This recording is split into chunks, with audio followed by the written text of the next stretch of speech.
people of the internet. I'm here once again to talk about the guitar. Just want to give you a little quick tip on how to navigate the fingerboard.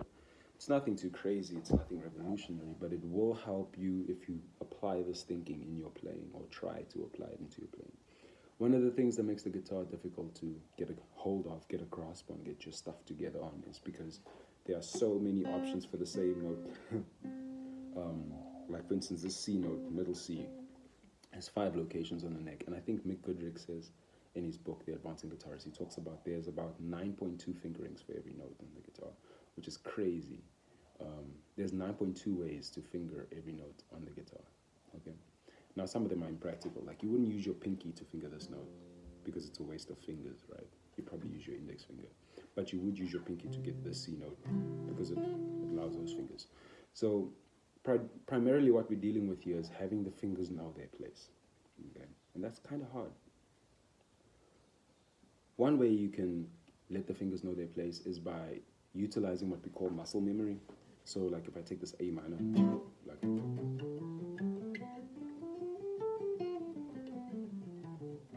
right? It's very easy to cram that shape and to kind of see the pentatonic shape that's in there. But it becomes largely impractical when I'm trying to string ideas together because either it confines me in a box or I struggle to be confined by the box because I want to do other things. I know that's a bit abstract, but what I mean is it's like 1, 2, 3, 1, 2, 3, 1, 2, 1, 2, 3, 1, 2, 3, 1.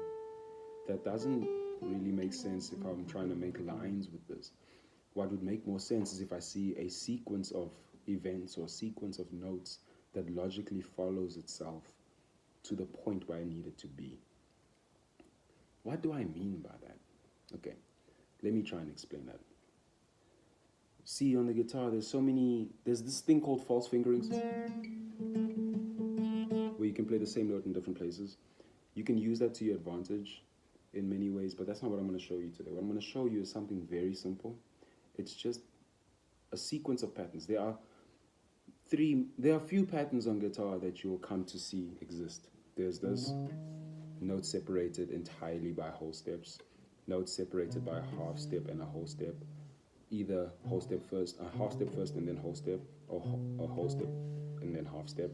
Most of the minor scales start with a whole step and then a half because that's a minor third, right? You'll see that if you know your 3 note per string patterns, there's only ever this or this or this. Now, that might sound limiting, but it is actually quite freeing because you can then begin to recognize what your hands naturally do and utilize that. Okay. One way you can do that is by going.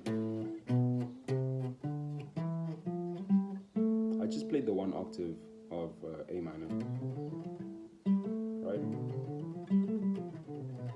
Now this is a bit more awkward than going. Slides are very natural on the guitar. So if I use those slides, I can go up to this A, which is kind of crazy to think about.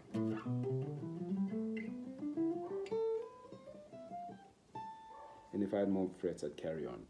And that was a logical way of getting from A to A, okay? And I didn't have to think so much about it because I know that this is 1, 2, 3, 4, 5, 6, 7, 1, 2, 3, 4, 5, 6, 7, 1, 2, 3, 4, 5, 6, 7, 1, and so forth. So what I'm basically talking about is finding what your hand does naturally and augmenting that to work for you. But not only finding what your hand does naturally, but finding what the guitar presents naturally and taking advantage of that. I'm a big fan of the work of Pat Martino.